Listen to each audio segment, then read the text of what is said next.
नमस्कार दोस्तों, आपका स्वागत है हमारे YouTube channel teaching exam overload पे। तो साथियों, आज से मैथ की क्लासेस मैं स्टार्ट कर रहा हूं। तो मैथ के अंतर्गत मैं एनसीईआरटी क्लास 6 to 8 करवाऊंगा, एनसीईआरटी बुक से करवाऊंगा, क्योंकि जो पेपर पूछा जाता है वो एनसीईआरटी 6 to 8 पूछा जाता है। तो यह क्लासेज जो है पेपर फर्स्ट के लिए भी इंपॉर्टेंट रहेंगी, पेपर सेकंड के लिए भी इंपॉर्टेंट रहेंगी, क्योंकि सारे प्रश्न जो हैं आपके यहीं से बनेंगे। क्योंकि इसमें मैं पूरा चैप्टर वाइज करवाऊंगा। आज लेसन 1 अध्याय है अपनी संख्याओं की जानकारी, हम उसको कवर करेंगे। ऐसे मैं एक एक क्लास करके आपको डेली 2-3 क्लास में से आपको 8 से 10 वीडियो में पूरी एनसीईआरटी खत्म कर दूंगा क्लास 1 की, और ऐसे 8-10 वीडियो में क्लास 7 की, कुल मिला के लगभग 25 से 30 क्लास में एनसीईआरटी 6 to 8 पूरा मैं कवर कर लूँगा। और सारे प्रश्न आपके यहीं से पूछे जाते हैं, क्योंकि जो सीटेट का पैटर्न ही है एनसीईआरटी से प्रश्न बनाना। तो अगर आप लोग एनसीईआरटी 6 to 8 लगा लेते हैं, इसके बाद आपको मैथ से पूरा डर खत्म हो जाएगा और सारे प्रश्न आपके यहीं से फंसेंगे। तो चलिए फिर हम लोग स्टार्ट करते हैं। आज के सेशन को स्टार्ट करने के पहले एक छोटी सी रिक्वेस्ट है, हमारे चैनल को लाइक कीजिए, सब्सक्राइब कीजिए, ज़्यादा से ज़्यादा शेयर करिए। चलिए फिर, आज के लेसन का नाम है एनसीईआरटी क्लास 6 के चैप्टर 1 की अपनी संख्याओं की जानकारी। तो यहाँ से जो जो मेन पॉइंट है मैंने हाईलाइट किया है, वही हमको पढ़ना है। जो सबसे पहले हमें गिनती की क्या होती है, ये सब सबको पता होता है। वस्तुओं को गिनना हमारे लिए सरल है। अब हम वस्तुओं को बड़ी संख्याओं में गिन सकते हैं, जैसे कि एक स्कूल में विद्यार्थियों की संख्या। इन संख्याओं को संख्या न्यूमरल द्वारा निरूपित कर सकते हैं। हम उपयुक्त संख्या नामों को नंबर नेम का प्रयोग करके बड़ी संख्या से संबंधित सूचनाएं भी दे सकते हैं। तो हम संख्याओं के साथ कार्य करने का आनंद प्राप्त कर चुके हैं। हम इसके साथ योग, व्यकलन, घटाने, गुणा, भाग की संक्रियाएं भी कर चुके हैं। हम संख्या अनुक्रमों, सीक्वेंस में प्रतिरूप पैटर्न को देख चुके हैं और संख्याओं के साथ अनेक रुचिपूर्ण बातें कर चुके हैं। आइए हम लोग संख्याओं की तुलना करना सीखें। तो जैसे इसमें कुछ संख्या दी हुई है, इसमें आपको सबसे बड़ी संख्या पहचानना होता है। इसमें मैं सबसे बड़ी संख्या हूँ, इसमें आप लोग को जैसे पहचानना होता है। जैसे मान लीजिए मैं एक संख्या लिख रहा हूँ 5 4 3 2 1। तो इसमें 1 क्या है, वंस, टेंस, 100, 1000, 10,000, उसके बाद लाख, 10 लाख, ऐसे चलते हुए सीक्वल से चलता है ना। इसमें आप लोग इससे पहचान सकते हैं कौन सी संख्या बड़ी है, कौन सी संख्या छोटी है। ठीक, चलिए हम लोग आगे चलते हैं।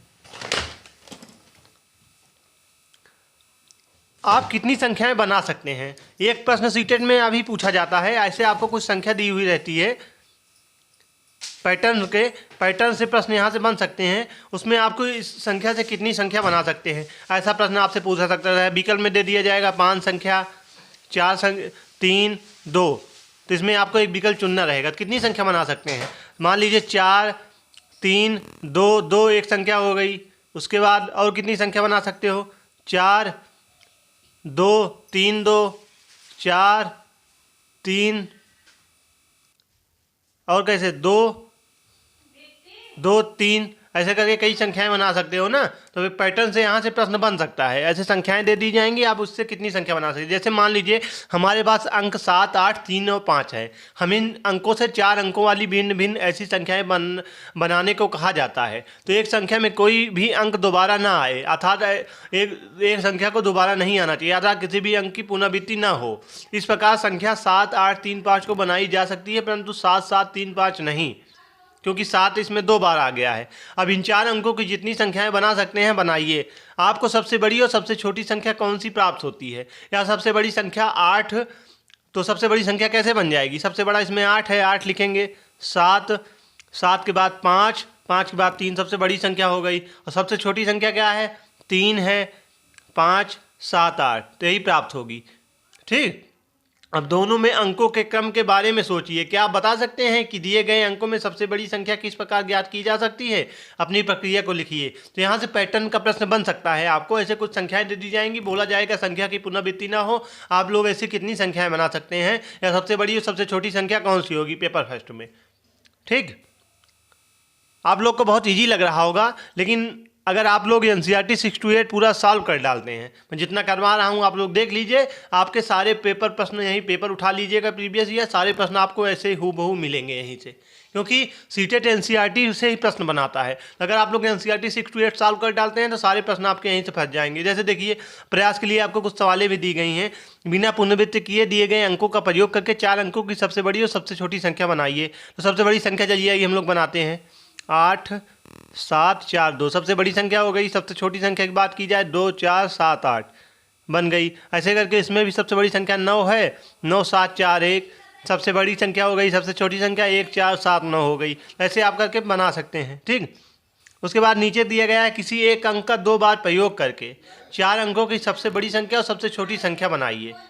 तो प्रत्येक स्थिति में सोचिए कि आप किस किस अंक को 2 बार प्रयोग करेंगे। तो आप लोग ऐसे पैटर्न में सवालें पूछी जाती हैं सीटेट में, इजी सवालें रहती हैं, लेकिन आप लोग इसको गलत कर देते हैं। तो किसी एक अंक का 2 बार प्रयोग करके 4 अंक की सबसे बड़ी संख्या और सबसे छोटी संख्या बनाइए। मान लीजिए पहली संख्या है 3 8 7, तो इसमें किसी एक संख्या का प्रयोग करके सबसे बड़ी संख्या बनाना है। तो मान लीजिए 8 8 7 3 सबसे बड़ी संख्या यही तो होगी। 8 का प्रयोग 2 बार हमने कर लिया, क्या इससे बड़ी संख्या और कुछ बन सकती थी इस संख्या से? सोचिए इसके बारे में। जैसे 905 है, तो 905 से इसमें कौन सी संख्या बन सकती है सबसे बड़ी? तो एक 4 अंकों की बनानी है सबसे बड़ी संख्या, तो इसमें 4 अंकों की सबसे बड़ी संख्या कौन बना सकते हैं आप लोग बताइए? 9905 ही तो बनेगी जो संख्या का सबसे 2 बार प्रयोग करेंगे। चलिए आगे बढ़ते हैं हम लोग।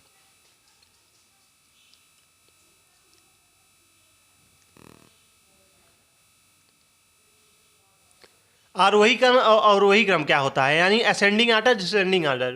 यहाँ से सीटेट में हर बार 1 नंबर का प्रश्न पूछा जाता है। तो आरोही क्रम जो होता है, आरोही बढ़ते क्रम का अर्थ होता है सबसे छोटे से प्रारंभ तथा सबसे बड़े तक व्यवस्थित।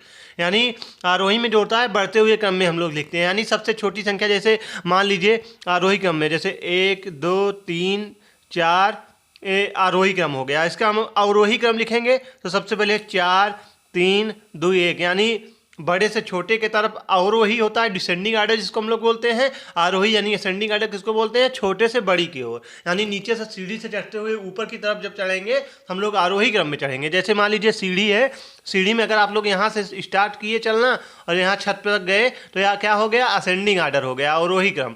वहीं अगर छत से नीचे आए आप लोग, छत से नीचे उतर के आए, क्या हो गया? डिसेंडिंग ऑर्डर हो गया। यानी डिसेंडिंग का मतलब होता है बड़े से छोटे की तरफ, और असेंडिंग ऑर्डर का मतलब अवरोही क्रम होता है छोटे से बड़े की ओर। तो असेंडिंग ऑर्डर और डिसेंडिंग ऑर्डर आप लोग समझ गए होंगे। यहीं से सारे प्रश्न पूछे जाते हैं पेपर में। जैसे आपको इस सवाल में दिया भी गया है, प्रयास कीजिए निम्नलिखित संख्याओं को अवरोही क्रम में व्यवस्थित कीजिए। संख्याएं दी गई हैं 847 है, 9754 है, 8320 है, 571 है। इसमें आपको अवरोही क्रम में लिखना है, आरोही क्रम में। तो आरोही मतलब असेंडिंग ऑर्डर। तो सबसे छोटी संख्या इसमें कौन सी है? 571 हो जाएगा। उसके बाद कौन सी है? 847 हो जाएगा। उसके बाद कौन सी संख्या है? उसके बाद है 8320 हो जाएगा। उसके बाद कौन सी संख्या है? 9754 हो जाएगा। तो ऐसे हम लोग आरोही क्रम में लिख सकते हैं। अवरोही क्रम में हम लोग कैसे लिखेंगे, एक सवाल देखते हैं हम लोग। अवरोही क्रम में लिखना होगा तो जिसे निम्नलिखित में अवरोही क्रम व्यवस्थित कीजिए। तो सबसे बड़ी संख्या इसमें कौन सी है? सबसे बड़ी संख्या इसमें कौन सी है बताइए? यही तो है 85400। उसके बाद कौन सी है? 7861 है। ठीक, उसके बाद कौन सी है? उसके बाद 7500 है। उसके बाद कौन सी है? 5000 है। ठीक, तो ऐसे आप इसको डिसेंडिंग ऑर्डर में भी लिख सकते हैं। तो अवरोही क्रम आरोही क्रम में आप लोग समझ गए होंगे। यहाँ से एक सवाल ऐसे भी पूछी जाती है पेपर में, इतना इजी तो आपसे नहीं पूछा जाएगा, लेकिन अवरोही आरोही आप लोग जानते रहेंगे, निकाल लेंगे। जैसे आपसे पूछा जाएगा 1/2, 2/4, 6/8, इसमें बड़ी संख्या अवरोही क्रम में लिखिए। तो इसमें आप लोग फंस जाते हैं। तो इसका 2 मेथड होता है। एक मेथड होता है आप लोग सबका एलसीएम ले लीजिए। 2 4 8 का आप लोग जब एलसीएम निकालेंगे तो 2 1 जा 2, 2 2 जा 4, 2 4 जा 8, फिर 2 से 2 1 जा 2, 2 यानी इसका एलसीएम कितना हो जाएगा? 8 हो जाएगा। जब इसको भाग देंगे 2 4 जा 4 हो जाएगा, 4 2 जा 2 2 जा 4 हो जाएगा, 4 8 8 जा 6 हो जाएगा। ऐसे करके आप लोग निकाल सकते हैं। एक करके आपको पता चल जाएगा कौन सी छोटी है कौन सी। इसमें मान लीजिए सेम आ गया है, यहाँ कुछ संख्या और मान लेते हैं हम लोग तो हो जाता। तो ऐसे निकाल सकते हैं। नहीं तो इसका एक पैटर्न यह भी होता है, जैसे संख्या दी हुई है 1/2 और 6/4 और 8/2, 8/4 इसमें भी मान लीजिए। तो इसको करने के लिए क्या करेंगे? ऊपर यहाँ पे 0 लगा के ऐसे भी आप लोग कर सकते हैं। एक एक 0 बढ़ा लीजिए, नहीं 2 2 0 बढ़ा लीजिए, जितना भी आपको बढ़ाना हो। इसको काटिए, 2 5 जा 10 हो गया। इसको काटिए, कितना हो जाएगा? 15 हो जाएगा ना। इसको काटिए, कितना हो जाएगा बताइए। 4 2 जाए 20 हो जाएगा ना। तो अब इसमें आपको पता चल जाएगा अवरोही क्रम में सबसे छोटी संख्या कौन सी हो जाएगी, 10/2, उसके बाद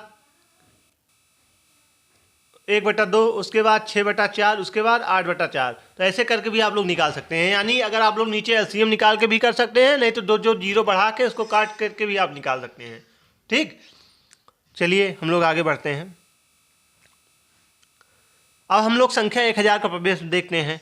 तो हम जानते हैं कि 99 से आगे 2 अंकों वाली कोई संख्या नहीं होनी। यानी 2 अंकों की सबसे बड़ी संख्या कौन सी होती है, 2 अंकों की सबसे बड़ी संख्या 99 होती है। 3 अंकों की 3999 होती है। 4 अंकों की 4 बार 9 हो जाएगा।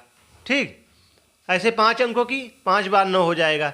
यानी इससे ज़्यादा नहीं होगी। ठीक, ऐसे हम लोग निकालते हैं। तो आप लोग को ये पता होगा 2 अंकों की संख्या 99 होती है। और जब हम 3 अंकों में प्रवेश करेंगे तो 3 अंकों की सबसे छोटी संख्या कौन सी हो जाएगी, 100 हो जाएगी। 3 अंकों की सबसे बड़ी संख्या 999 हो जाएगी और छोटी संख्या 100 हो जाएगी। 4 अंकों की सबसे छोटी संख्या तो 4 3 ए हो जाएगी और बड़ी संख्या तो 4 बार 9 हो जाएगा, यानी 9999 हो जाएगी। ठीक, तो ये तो आप सबको पता ही है। चलिए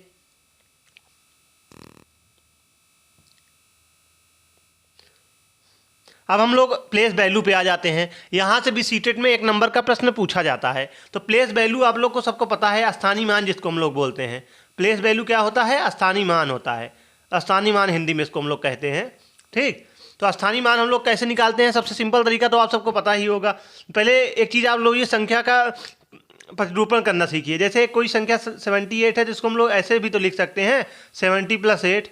जैसे 278 कोई संख्या है, ऐसा भी प्रश्न सीटेट में बन चुका है। तो 278 को हम लोग कैसे लिख सकते हैं, ऐसे भी लिख सकते हैं 200 + 70 + 8। ठीक, ऐसे भी लिख सकते हैं हम लोग। या 200 को हम लोग ऐसे भी तोड़ सकते थे, 2 गुणे × 100 + 7 × 10 + 8। ऐसे भी हम लोग लिख सकते थे। तो इसको संख्या को तोड़ के भी हम लोग लिख सकते हैं। और यही है प्लेस वैल्यू। प्लेस वैल्यू ऐसे मान लीजिए 78 की आपको प्लेस वैल्यू निकालना है, तो जो संख्या वंश पे होगी उसका इकाई संख्या वही उतर आएगी। उसके बाद 7 के आगे जितनी संख्या रहेगी उतना जीरो लग जाएगा। जैसे एक संख्या है 8432, तो इसका आपको प्लेस वैल्यू निकालना है। तो प्लेस वैल्यू 2 का क्या हो जाएगा, 2। इसको हम लोग एक बार रुकिए, हम फिर से समझते हैं। जैसे मान लीजिए एक संख्या दी हुई है 84321, तो 1 की प्लेस वैल्यू क्या हो जाएगी, 1 × 1 पे है तो 1 से मल्टीप्लाई हो जाएगा, 1 ही होगी। इसका क्या हो जाएगा, 2 है, 2 संख्या 10 पे है, 10 से मल्टीप्लाई कर देंगे 20 हो जाएगा। इसका क्या हो जाएगा, 3 पे है, आगे 100 संख्या पे है ना, 1 10 100 पे है, तो मल्टीप्लाई 100 कर दोगे 300 हो जाएगा। 4 पे है, 1000 संख्या है, तो मल्टीप्लाई 1000 कर दोगे 4000 हो जाएगा। इसके बाद एक कितने 1 10 100 1000 10000 पे है, 10000 से मल्टीप्लाई कर दोगे, इसके आगे 4 जीरो लग जाएगा।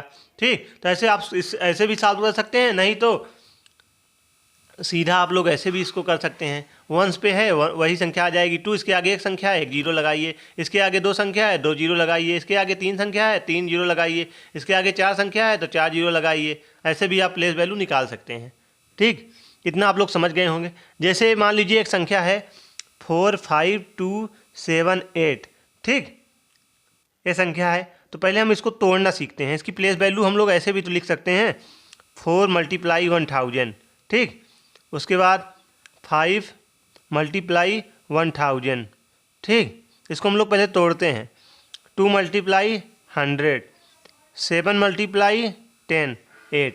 ये भी तो इसकी प्लेस वैल्यू हुई क्योंकि 1 पे था 1 हो गया, 10 पे था तो 7 × 10 कर दिए, 200 पे था 2 × 100 कर दिए, 5000 पे था 5 × 1000 कर दिए, 10,000 पे था इसको भी मल्टीप्लाई कर दिए हम लोग।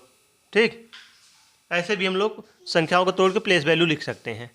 ठीक, अब आगे देखते हैं हम लोग। जैसे यहाँ पे कुछ दिया गया है, जैसे संख्या दी गई है 20,000। हाँ, संख्या का नाम 20,000, इसको हम लोग कैसे लिखेंगे, इसको हम लोग 2 × 10,000 कर देंगे। ठीक, 2600 लिखा गया है तो इसको 2 × 10,000 + 6 × 1000 ऐसे भी लिख सकेंगे। 38,400 है तो 3 × 10,000, 8 × 1000, 4 × 100 है। 8,009 324 है, 8 × 10,000, 9 × 1000, 3 × 100, 2 × 10 और 4 ऐसे। तो कुल मिला के ऐसे भी हम लोग प्लेस वैल्यू निकाल सकते हैं। तो हम प्लेस वैल्यू आप लोग समझ गए होंगे, प्लेस वैल्यू कैसे निकाली जाती है। इसी में आप लोग फेस वैल्यू भी देख लीजिए, यहाँ से भी प्रश्न सीटेट में बना है। फेस वैल्यू क्या होता है? फेस वैल्यू मतलब जो संख्या आपको दी रहेगी उसकी फेस वैल्यू वही संख्या होगी।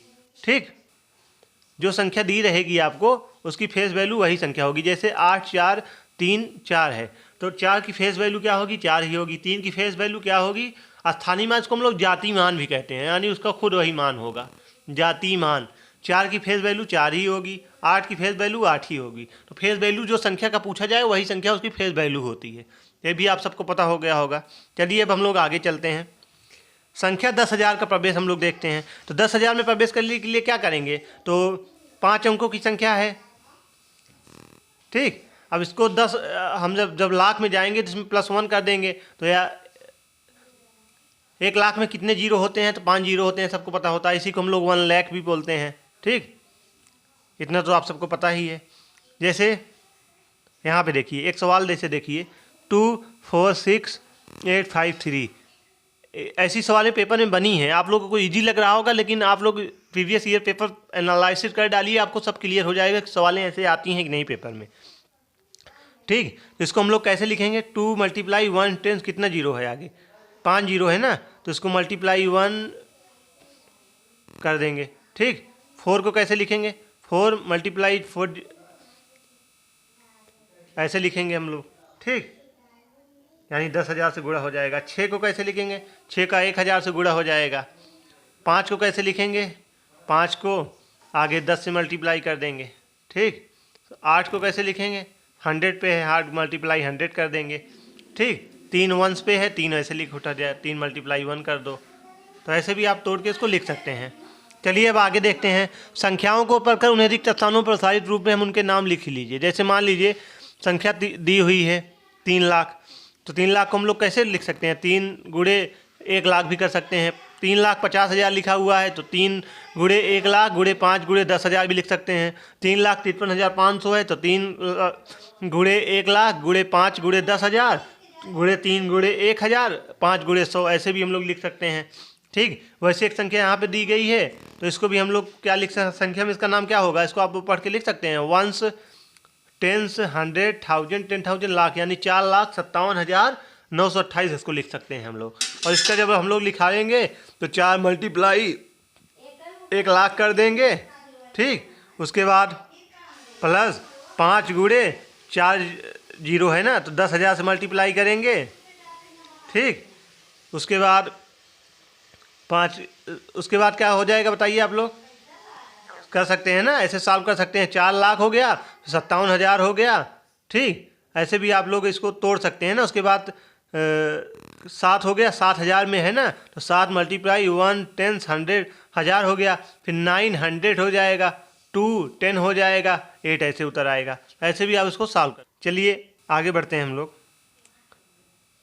कुछ चीज़ें और याद रखिएगा, ये याद रखने योग्य है। 100 बराबर कितनी दहाइयाँ होती हैं? तो 100 में 10 दहाइयाँ होती हैं। ऐसा प्रश्न सीटेट में बन चुका है, इंपॉर्टेंट है, स्टार लगा लीजिएगा इसको आप। ये प्रीवियस ईयर पेपर में पूछा गया प्रश्न है। 100 बराबर कितनी दहाइयाँ हैं? 1,000 में कितना 100 होता है? तो 10 100 होता है, यानी 100 दहाइयाँ होती हैं। 1 लाख में कितने हज़ार होते हैं? तो 1 लाख में 100,000 होते हैं। और 1,000 100 होता है। 1 करोड़ में 100 लाख होते हैं, 10,000 हज़ार होता है। तो इसको आप लोग याद रखिएगा। 100 में 10 दहाइयाँ, 1,000 में 10 100 यानी 100 दहाइयाँ, 1 लाख में 100,000 यानी 1,000 100, 1 करोड़ में 100 लाख यानी 10,000। ठीक, चलिए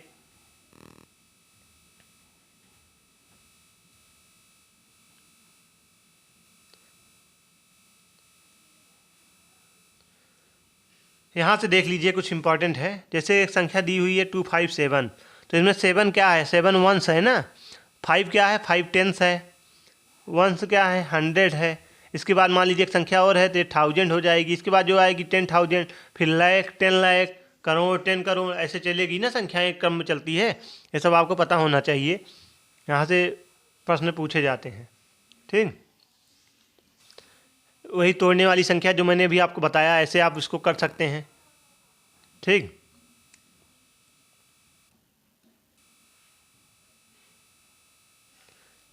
अल्पविरामों का प्रयोग। आपने ध्यान दिया होगा उपरोक्त तालिकाओं में बड़ी संख्याओं को लिखने में हमने अल्पविरामों का प्रयोग किया है। बड़ी संख्याओं को पढ़ने और लिखने में अल्पविराम हमारी बड़ी सहायता करते हैं।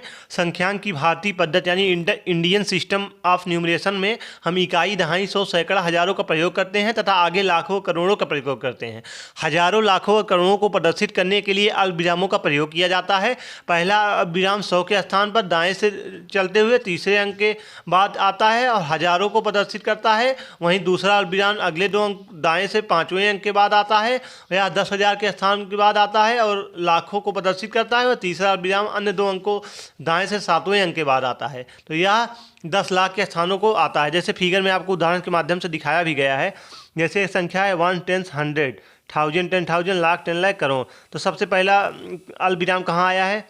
ठीक, यहाँ से दाहिने तरफ से देखिए, पहली संख्या पे, उसके बाद कितनी, तीसरी संख्या पे, तीसरी के बाद पांचवी संख्या पे आया है ना। तो पहली, तीसरी, पांचवी संख्या पे लगता है। ठीक, चलिए आगे बढ़ते हैं। एक होता है अंतर्राष्ट्रीय संख्या पद्धति। इसको भी आप लोग जानते रहिए, इंटरनेशनल जो पद्धति होती है। इसमें हम लोग उदाहरण संख्या 500, 800, 900 अंतर्राष्ट्रीय पद्धति में 50 मिलियन 800 1592 पढ़ा जाता है। यानी भारतीय पद्धति में या 5 करोड़ 8 लाख 1,500 लिखा जाएगा, लेकिन अंतर्राष्ट्रीय पद्धति में से 50 मिलियन 800 1592 पढ़ा जाएगा। जैसा कि आपको फिगर में बताया गया है, 1 बिलियन बराबर 100 मिलियन होता है। तो 1 बिलियन बराबर कितना मिलियन होता है? 100 मिलियन होता है। इसको आप लोग जानते रहिए, प्रश्न पेपर में बन सकता है। ठीक, चलिए आगे चलते हैं हम लोग।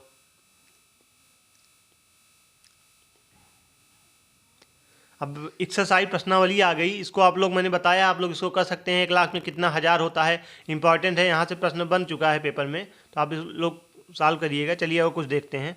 व्यवहारिक प्रयोग में बड़ी संख्याएं। तो हमारे व्यवहारिक प्रयोग में बड़ी संख्याएं क्या होती हैं? पिछली कक्षाओं में हम पढ़ चुके हैं कि लंबाई के एक मात्रक होते हैं या इकाई या यूनिट के लिए सेंटीमीटर का प्रयोग किया जाता है। हमें पेंसिल की लंबाई, अपनी पुस्तक या अभ्यास पुस्तक की चौड़ाई इत्यादि मापने के लिए हम सेंटीमीटर का प्रयोग करते हैं। तो हमारे रूलर पर सेंटीमीटर के चिन्ह अंकित होते हैं, परंतु एक पेंसिल की मोटाई मापने के लिए हम पाते हैं कि सेंटीमीटर एक बड़ा मात्रक है। अतः पेंसिल की मोटाई दर्शाने के लिए हम एक छोटे मात्रक मिलीमीटर का प्रयोग करते हैं। तो पहला प्रश्न यहाँ से यह बन सकता है, 10 मिलीमीटर बराबर कितना सेंटीमीटर होता है? तो 10 मिलीमीटर बराबर 1 सेंटीमीटर होता है। ठीक, उसके बाद दूसरा होता है, हम अपनी कक्षा के कमरे की लंबाई या स्कूल के भवन की लंबाई मापने के लिए हम पाते हैं कि सेंटीमीटर एक बहुत छोटा मात्रक है। अतः इस कार्य के लिए हम 1 मीटर का प्रयोग करते हैं। तो 1 मीटर बराबर कितना सेंटीमीटर? तो 1 मीटर बराबर 100 सेंटीमीटर यानी 1000 मिलीमीटर। ठीक, 1 किलोमीटर बराबर 1000 मीटर। तो 1 किलोमीटर बराबर 1000 मीटर। जैसे हम बड़े शहरों या मुंबई, दिल्ली या कोलकाता के बीच दूरियां बतानी हो, तो मीटर भी एक बहुत छोटा मात्रक है। इसके लिए हम बड़े मात्रक किलोमीटर का प्रयोग करेंगे। तो 1 किलोमीटर बराबर 1000 मीटर। और कितने मिलीमीटर बराबर 1 किलोमीटर बनता है? तो 1 मीटर बराबर 1000 मिलीमीटर होता है। इसलिए 1 किलोमीटर बराबर 1000 मीटर प्लस 1000 गुणे 1000 मिलीमीटर बराबर कितना हो जाएगा? 1 10 100 1000 10,000 लाख, यानी 10 लाख मिलीमीटर हो जाएगा। ठीक, तो यहाँ से पेपर में प्रश्न बनते हैं, इकाइयों से प्रश्न पूछे जाते हैं। तो इसकी ट्रिक होती है, कल, एक सेकंड, कल हम दोनों मिले दिल्ली कॉलेज में। कल हम दोनों मिले दिल्ली कॉलेज में। Kilometre, hectometre, decametre, millimetre, decimetre, centimetre, metre. ठीक, kilometre, hectometre, decametre, metre, decimetre, centimetre, millimetre, ऐसे हम लोग इसको देखते हैं।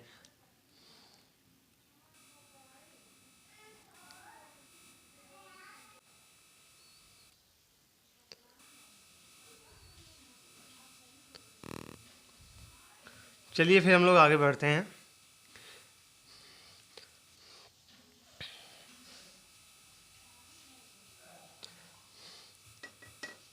एक मीटर में 100 सेंटीमीटर होता है। तो 1 मीटर में कितना होता है? 1 मीटर में 100 सेंटीमीटर होता है। 1 लीटर में 1000 मिलीमीटर होता है। 1 ग्राम में 1000 मिलीग्राम होता है। ये सब चीज़ें आपको पता होनी चाहिए। इसको आप लोग रिवाइज कर लीजिएगा। 1 नंबर के प्रश्न यहाँ से जरूर पूछे जाते हैं पेपर में। ठीक, चलिए अब लोग आगे बढ़ते हैं। जैसे एक सवाल दी हुई है, आइए देखते हैं उदाहरण के माध्यम से। वर्ष 1991 में सुंदरनगर की जनसंख्या थी। हाँ, वर्ष 2001 में पता चला कि जनसंख्या 72,958 की वृद्धि हो गई। तो वर्ष 2000 में इस शहर की जनसंख्या क्या रही होगी?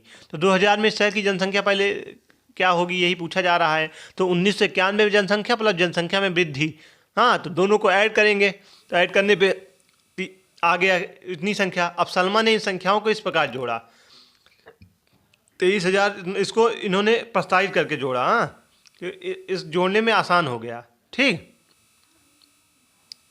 तो संख्या इतनी आ गई। ठीक, एक सवाल दी गई है, किसी राज्य में वर्ष 2000 से 2003 में साइकिलें बेची गई। वर्ष 2003 में इतनी साइकिलें बेची गई, किस वर्ष में अधिक साइकिलें बेची गई और कितनी बेची गई। इसको करने के लिए इसमें माइनस कर दोगे तो पता चल जाएगा कितनी हुई। फिर जोड़कर उत्तर की जांच भी कर सकते हैं, जितना आए उसको उसमें जोड़ लेंगे तो आंसर आ जाएगा। चलिए हम लोग आगे देखते हैं। तो आज का सेशन यही समाप्त होता है। आज के सेशन में हम लोगों ने एनसीईआरटी क्लास 6 के चैप्टर 1 को कवर किया, जिसका नाम था संख्याओं की, अपनी संख्याओं की जानकारी, यानी इसमें संख्याओं की जानकारी दी गई। तो अगर आप सीटेट पेपर 2 की तैयारी कर रहे हैं या सीटेट पेपर फर्स्ट की तैयारी कर रहे हैं तो यह सेशन आपके लिए बहुत इंपॉर्टेंट है, क्योंकि मैथ में जो है ये एनसीईआरटी 6 to 8 से ही सारे प्रश्न पूछे जाते हैं। अगर जिन्होंने 6 to 8 पढ़ लिया मैथ, तो उसके बाद आपकी कोई भी कंपटीशन की मैथ हो इससे बाहर नहीं जाने वाली है, क्योंकि मैं एकदम बेसिक से एनसीईआरटी बुक से पढ़ा रहा हूँ। पढ़ाने का तो बहुत तरीका था, मैं प्रीवियस ईयर पेपर से भी सीधा लगवा सकता था आपको। प्रीवियस ईयर पेपर नहीं तो आपको सीधा मैं नंबर सिस्टम पढ़ा देता, नंबर सिस्टम के बाद ऐसे परसेंटेज, डेसिमल, ऐसे भी पढ़ा सकता था। लेकिन ऐसे पढ़ाने का कोई मेरा तात्पर्य नहीं है, क्योंकि ऐसा पढ़ाने से ऐसे तो आपको यूट्यूब पे कई क्लासेस मिल जाएंगी। जब सीटेट एनसीईआरटी से ही प्रश्न बनाता है तो मैं एनसीईआरटी से ही पढ़ाऊँ ना आपको, कि एनसीईआरटी में आप खुद देखिए कैसे प्रश्न पूछे जा रहे हैं। तो एनसीईआरटी बुक से पढ़ेंगे, आपका सारा रिवाइज भी हो जाएगा। उसके बाद आप प्रीवियस ईयर पेपर लगा डालिए, आपके सारे मैथ की प्रॉब्लम सॉल्व हो जाएगी, आप आसानी से मैथ सॉल्व करने लगेंगे। तो अगर आप लोग एनसीईआरटी 6 to 8 जितना मैं करवा रहा हूँ कर लिए, उसके बाद प्रीवियस ईयर पेपर लगा डाले, सारा प्रश्न आपको उसी से मिलेगा। ठीक, तो मैं आशा करता हूँ सेशन आपको आसानी से समझ में आया होगा। अगर आप सीटेट की प्रॉपर तरीके से टॉपिक वाइज तैयारी करना चाहते हैं तो हमारे चैनल को सब्सक्राइब कर लीजिए। हमारे चैनल पर सीटेट की प्रॉपर तरीके से टॉपिक वाइज क्लासेज स्टार्ट कर दी गई हैं, सबकी प्लेलिस्ट भी बना दी गई है, सबकी लिंक मैं डिस्क्रिप्शन में दे दूंगा। तथा आप पीडीएफ प्राप्त करना चाहते हैं तो डिस्क्रिप्शन बॉक्स में टेलीग्राम का लिंक दिया हूँ, आप लोग उससे भी जुड़ सकते हैं। वहाँ पर सारी क्लासेज की नोट्स और पीडीएफ प्रोवाइड की जाती हैं। धन्यवाद।